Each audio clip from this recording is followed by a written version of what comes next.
What is the result of sin? You might be wondering, all that Adam and Eve did was eat a fruit. Why is this such a big problem? This is a problem because God had commanded them not to eat, and to disobey would be sin. God is holy, and He cannot tolerate sin in people, and the justice of God would require that sin be punished. Mankind was crowned with honor, but the first sin brought dishonor. They felt so much shame, they tried to cover it, and they tried to hide from God. But God knew all that had happened, and that they had been deceived by the devil. God warned them that sin would result in death, but they did not listen.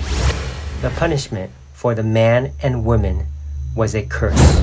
They would have to toil for food and life, and then eventually die. Since people were the rulers of the earth, their failure brought suffering and death into the whole world.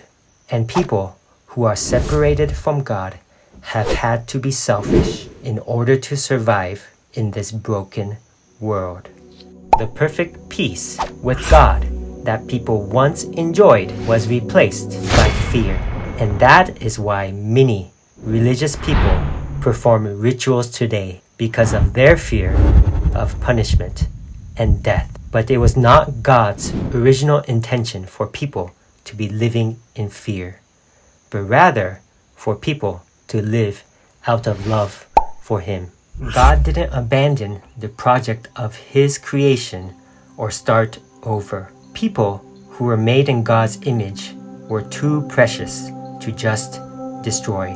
God had a plan to restore all things, and God hinted of this by cursing the devil and prophesying that a son from the woman would destroy the devil and his work.